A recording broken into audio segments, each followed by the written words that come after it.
안녕하세요. 뉴스와 사람들입니다. 한동훈의 개인정보가 유출되었다며 국회, 국회의원, 언론사, 기자까지 압수수색을 하는 초유의 사태가 빵빵 터지지요. 최강욱 의원은 이 사건의 본질에 대해 단 한마디로 정리했습니다. 의원실 앞에서 기다리던 기자들을 향해 여러분은 어떻게 알았어요? 자, 동일한 잣대로 대표적인 두 가지 사건이 소환되지요. 아시다시피 바로 조국 장관의 딸 조민 씨의 고교 생기부 유출 사건과 이정근 녹취 파일 유출 사건입니다. 정경심 교수 재판에 IT 전문가 역할을 했던 박지훈 대표는 주강덕의 생기부 유출 사건에 대해 다음과 같이 밝혔습니다. 문제의 생기부는 유출 가능성이 세 가지뿐이다. 첫째, 조민 본인, 둘째, 한영외고 관계자, 셋째, 검찰. 경찰도 수사 초기부터 이 사건을 확인했다. 그런데 조민 본인은 당연히 아니다. 조민 씨는 마녀 사냥을 당한 본인일 뿐 아니라 직접 성명불상자를 개인정보보호법 위반으로 고소한 당사자이기도 했다. 또 경찰의 한영외고 관계자들에 대한 수사는 수사 착수 20여일 만인 2019년 9월 23일에 거의 마무리됐다는 언론 보도가 나왔었다. 당시 경찰은 한영외고 관계자 4명을 불러 조사했고 한영외고 현장 조사도 마쳤으며 교육부의 나이스 시스템 압수수색도 완료했다. 아무것도 나오지 않았다. 그리고 경찰은 다시 몇 달이 흐른 2020년 1월 초에야 주강덕에 대한 통신영장을 청구했다. 한영외고 관계자들에 대한 수사에서 아무것도 나오지 않았음을 재확인시켜주는 것이다. 결국 남은 유출자 후보는 검찰 하나뿐이다. 그런데 이 사건 고발자인 정성식 실천교육교사 모임 전 대표에 따르면 검찰은 2021년 10월에 최종 참고인 중지 처분을 내리기까지 담당 검사를 4차례나 교체하며 시간을 끌었다. 검찰 내에서 폭탄 돌리기를 한 것으로 볼 수밖에 없다. 구체적으로 검찰에 누가 유출했느냐의 문제가 남았을 뿐 유출자가 검찰이라는 사실은 필연적인 결론이다. 검찰의 범죄를 검찰이 쥐고 있으니 당연히 답이 안 나올 수밖에 없었다. 그런데 이 사건에는 도무지 납득할 수 없는 문제점이 하나 더 남아있다. 경찰, 검찰의 당시 수사는 온통 유출 경로에만 집중되고 주강덕의 불법 공개 행위 자체는 수사를 피해갔다는 것이다. 개인정보보호법 제71조에서는 불법적으로 개인정보를 유출한 자뿐만 아니라 불법인 사실을 알고도 제공받은 자도 처벌하게 되어 있다. 그런데 왜 검찰은 주강덕을 기소하지 않을 수 있었을까? 검찰은 불법인 사실을 알고도 라는 조건을 충족시키지 못했다는 이유로 덮은 것으로 보인다. 유출자를 직접 수사하지 못해 생기부 전달 경로에서 불법 사실을 인지 못했을 수도 있다고 간주한 것. 그런데 주강덕은 법알못 일반인이 아닌 잘 알려진 검사 출신 정치인이다. 검찰을 퇴직한 후로도 변호사로 활동했고 정치에 입문한 후로도 당에서도 법률위원장을 지내고 조국 사태 당시에도 법사위원이었다. 고교 생기부는 개인정보 중에서도 가장 엄중한 성격의 개인정보다. 전달이 가능한 경로도 엄격하게 제한되어 있다.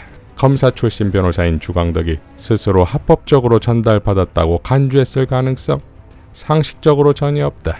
따라서 유출 경로가 특정되건 말건 그건 절반의 수사 대상일 뿐 생기부를 전달받은 행위 하나만으로도 주강덕은 기소됐었어야 당연했다. 그런데도 검찰은 유출자를 못 찾았다며 참고인 중지 처분을 한 것이다. 참고로 참고인 중지는 무죄 판단도 아니고 범죄가 있었다는 사실을 부인하는 것도 아니다. 수사 대상 참고인이나 피의자를 찾지 못해 수사를 중단하는 것이다. 새로운 단서가 나오면 수사는 재개될 수 있다. 다시 말해 주강덕은 공소시효 7년이 완성되는 2026년 9월까지는 계속 피의자 신분인 셈이다 라고 밝혔습니다. 자, 김어준 총수 역시 이렇게 발언했지요. 개인정보 보호 중요한 가치지요. 동시에 공직자의 인사검증을 국회와 언론이 하는 것 역시 매우 중요한 사회적 의무입니다. 그 둘이 충돌할 경우 특히 한동훈 장관의 경우엔 개인정보 보호가 더 중요하다 이거 아닙니까? 알겠어요. 알겠는데 위반 시 벌금형인 혐의에 대한 수사로 언론사 기자, 지상파 뉴스룸 그리고 국회의원까지 압수수색하는 거 이거 과잉 수사 아닙니까? 게다가 왜 그게 한동훈 장관의 경우에만 적용이 됩니까? 조민 씨 생기부 유출건은 왜 아무도 압수수색 안 하는 겁니까? 힘을 가졌을 때 마음껏 휘두르겠다. 그래요. 그것도 알겠는데 그럼 그냥 센 척만 하세요. 공정한 척 하지 말고. 한동훈 장관의 개인정보 보호 의지가 그렇게 대단해서 그 어떤 개인정보도 절대적으로 보호해야 한다는 그런 철학이 너무나 투철해서 그랬을 뿐이지. 더 탐사 최강욱 MBC 기자, 이건 다 우연에 불과하지. 철저히 공적 차원에서 피해자 보호를 위해 그랬다. 그러면 또 조미씨 생기부는 왜 똑같은 원칙을 적용하지 않느냐? 당연히 말할 수밖에 없지요. 조미씨 생기부 통신영장 청구했단 말이지요. 경찰이. 검찰이 영장 청구를 안 했어요. 영장 청구를. 그냥 통화 누구 했냐 들여다보는 정도의 영장이고 이거 웬만하면 다 나옵니다. 그런데 검찰이 막아버렸어요. 누군가를 봐준 거라고. 이거 아직도 검찰 캐비넷에 있습니다. 사건 종료 안 됐어요. 수사 제기하면 되거든요. 본인이 그 일을 겪어보니 개인정보라는 게 대단히 중요하고 나같이 권력 있는 사람도 이런 일이 있는데 자연인인 조민 씨가 그런 일을 겪었다니 얼마나 고통스럽겠냐. 이참에 압수수색 다 해버리겠다. 그렇게 해야지. 저희가 이렇게 언론에 나와가지고 무슨 대단한 원칙하에 이 수사를 하는 것처럼 굴 거면 당연히 조민 씨 생기부 유출 건에 대해서도 캐비넷에 있잖아요. 다. 경찰이 다 수사했어요. 검찰이 영장 청구해서 받아서 수사하면 됩니다. 안 하잖아요. 안 해요. 그리고 언론도 한동훈 장관에게 그걸 요구해야 하는 겁니다. 한동훈 장관 자기 정보가 그렇게 귀하면 일반인에 불과한 남의 정보는 어떻겠냐고. 똑같은 정도로 심각하게, 그 이상으로 심각하게 다루라고 한동훈 장관에게 요구해야 되는데 언론이 한동훈 장관에게 그런 요구를 안 해요. 법을 자기들 편한 대로 끌어다 쓰는 겁니다. 이 검찰 정권은 법을 그렇게 마음대로 갖다 쓰는 거예요. 자기들이 법기술자니까. 그래놓고 법치 하는 겁니다. 라고 일갈했습니다. 자, 이정근 녹취가 JTBC에 유출된 것은 어떨까요? 지난달 24일 송영길 전 대표는 돈봉투 의혹을 수사하는 서울중앙지검 검사들을 공수처에 고발합니다.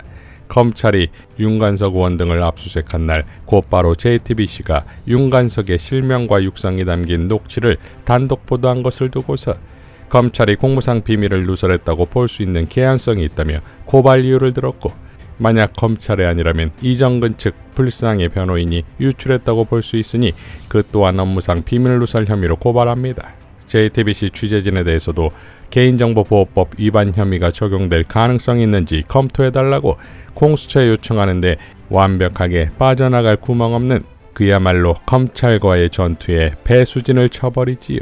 이어 검찰의 내로남불을 그야말로 조목조목 지적하는데 특히 지난 한동훈이 비번을 감춘 사건에 대해 이렇게 지적합니다. 헌법상 방어권은 수백 년간 많은 사람이 피 흘려 지킨 민주주의 기본. 한동훈 법무부 장관이 채널A 검언 유착 사건 수사 과정에서 피의자로서 검찰의 수사권에 저항하며 자신의 아이폰 비밀번호를 끝까지 가르쳐주지 않아 불기소 처분되었을 때 한 말입니다. 이어 송영길 대표는 고발사주 사건, 99만원 불기소 세트, 서울시청 직원 유우성 간첩 조작 사건 등에서 이루어진 검찰의 조작과 증거인멸 등을 강타했지요. 이에 대해 한동훈은 제가 뭐라고 할 만한 문제는 아닌 것 같다. 대한민국이 정한 사법 시스템 안에서 방어하시고 잘 말씀하시면 된다. 라는 한동훈답지 않은 발언이 나왔지요. 이어 6월 7일 송영길 전 대표는 서울중앙지검에 자진 출석을 예고했습니다. 알려드립니다. 송영길 전 대표의 변호인 선종문 변호사입니다. 송 전 대표는 6월 7일 수요일 오전 9시 30분 서울중앙지방검찰청에 자진하여 출두하여 면담 시도하고 만일 불발되면 즉석에서 기자회견 및 1인 시위를 할 예정입니다. 보도에 참고해 주시기 바랍니다. 라고 밝혔습니다. 자, 이미 지난 서울중앙지검에 자진 출두했을 때 검찰 로비에서 담당 검사와의 면담을 요청했으나 검사가 전화를 안 받는다는 안내를 받고 돌아왔었지요. 그러니까 이번 두 번째 출두로 오히려 송영길이 빨리 조사하라고 검찰을 압박하고 있다 이겁니다. 자, 이러니 이런 송영길과 최강욱에게 감히 상대가 될 한동훈이겠습니까? 고발사주를 폭로한 공익제보자 조성은 씨는 다음과 같이 밝혔지요. 차라리 한동훈 씨는 내 개인정보가 상처 입었으니 주민번호 바꿔주세요, 개명시켜주세요 하는 것이 사회적으로 더 낫지 않을까? 에이그, 창피함을 모르면 저런 행동들을. 저는 법무부 장관 아닌 개인정보 유출 피해자입니다. 하는 이야기를 듣고 있자니 민망한 것은 국민 몫이고 이런 행위들로 훼손되는 것은 헌법과 삼권분립의 대원칙 그리고 언론의 근본적인 기능이니 참담함을 느껴야 정상이지 라고 일갈했습니다. 이러니 한동훈 압색쇼의 피날레는 조민 생기부 유출과 이정근 녹취 유출 두 건 다 개인정보 유출에 대해 과도할 만큼의 수사가 되어야지요. 최강욱과 송영길 그리고 조민을 응원합니다. 이상 뉴스와 사람들이었습니다. 시청해 주셔서 감사드립니다.